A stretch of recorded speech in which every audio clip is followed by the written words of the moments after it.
Hello বন্ধুরা, আমরা চলে এসেছি নবম শ্রেণী ইতিহাস মডেল অ্যাক্টিভিটি টাস্ক 1, 2, 3, 4 ট্রু 3 এর সমস্ত প্রশ্ন নিয়ে আমরা আলোচনা করব। নিচের প্রশ্নগুলোর উত্তর দাও।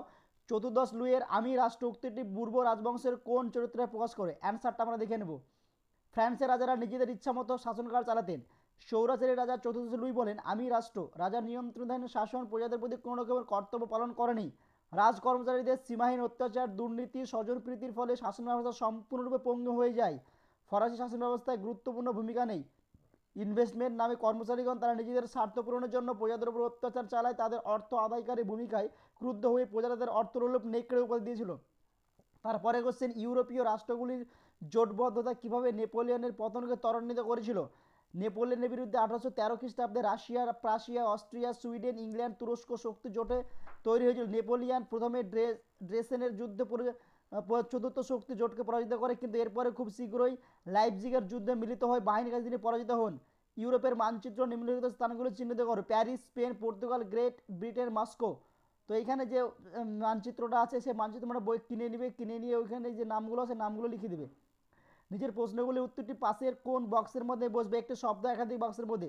সুবিধাভোগী শ্রেণী, কৃষক, শ্রমিক, শিক্ষক, যাজক, সুবিধাবঞ্চিত শ্রেণী, জন্মসূত্র অভিজাত, সাকুলেত, বুর্জোয়া, সাবিবি, দরবারি, অভিজাত। উত্তর প্রথমে আমরা দেখে নেব সম্প্রদায় ও যাজক, সুবিধাভোগী। যেভাবে অ্যারো দিয়ে করা আছে তোমরা সেভাবে অ্যারো দিয়ে করে নেবে।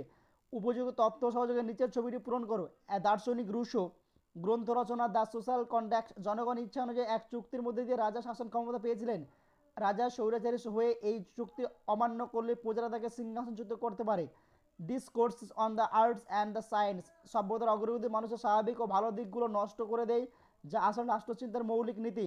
দার্শনিক মন্টেস্কু গ্রন্থ রচনা পার্সিয়ান লেটার সমকালীন ফরাসি রাজনীতি, ধর্মীয় ও সামাজিক প্রতিষ্ঠানের বিরুদ্ধে তীব্র বিশ্লেষণ অভিযোগ করেছেন। The Spirit of the Laws. একই ব্যক্তির হাতে সরকারের আইন, বিচার ও শাসন বিভাগের দায়িত্ব থাকলে ব্যক্তি স্বাধীনতা লোপ পাবে। দার্শনিক ভলতেয়ার গ্রন্থ রচনা ক্যাডিড, ফিলোসফিক্যাল লেটার্স। এই বক্তব্য এই দুটি গ্রন্থে ফরাসি রাজার স্বৈরাচারী নিন্দায় দার্শনিক ভলতেয়ার মুক্ত হয়েছিলেন।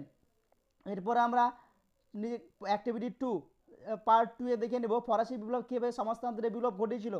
তো অ্যান্সারটা আমরা এখান থেকে দেখে নিব যে কি দেওয়া আছে। তারপর অ্যান্সারটা হচ্ছে সামন্তন্ত্রের বিলোপ। তো অ্যান্সারটা আমরা দেখে নেব যে কীভাবে লেখা আছে, তোমরা দেখে দেখে লিখে নিবে।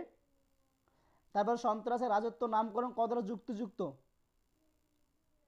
প্রথমে পয়েন্ট দিয়ে লিখবে। নীতি গ্রহণ, স্থায়িত্ব, নেতা, উদ্দেশ্য, সন্ত্রাসের ভয়াবহতা। তারপর হচ্ছে অশিয়ারিজমস কি, আমরা এইটুকু লিখে নেবো, এটা টিকা থাকে। লেতর দ্য ক্র্যাশে। তারপর সাকুলেত, রোবসপিয়ার। উপযুক্ত তথ্য সঙ্গে ছবিটি পূরণ করো। এখানে যে ছবিটা দেওয়া আছে এই ছবি দ্বারা তোমরা এই ছকটা পূরণ করবে যেভাবে দেওয়া আছে সেভাবে।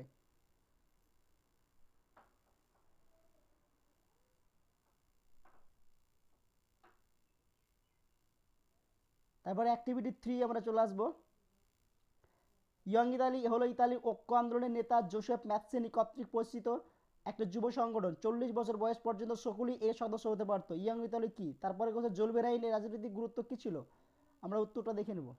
পয়েন্টগুলো 1, 2, 3 তিনটে পয়েন্ট পরপর লিখে দেবো। রিসিজমেন্ট কি দেখে নেব। ঘেটো কি? Important questions. ফ্যাক্টরি প্রথা কি? কয়ের সঙ্গে খ আমরা মিলাবো, এখানে উত্তরটা করা আছে দেখে করে নেবে।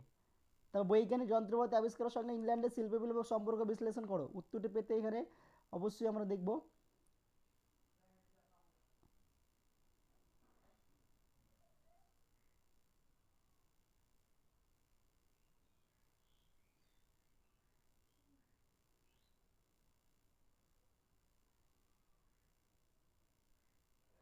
আজকে এই পর্যন্ত। পরবর্তী নেক্সট ক্লাস নিয়ে আমার হাজির হবো। অর্থাৎ যারা আমার চ্যানেলে নতুন, যারা চ্যানেলটিকে সাবস্ক্রাইব করেনি তারা অবশ্যই চ্যানেলটিকে সাবস্ক্রাইব করবে এবং বন্ধুদেরকে শেয়ার করবে যাতে তারা লিখতে পারে। ওকে, থ্যাংক ইউ।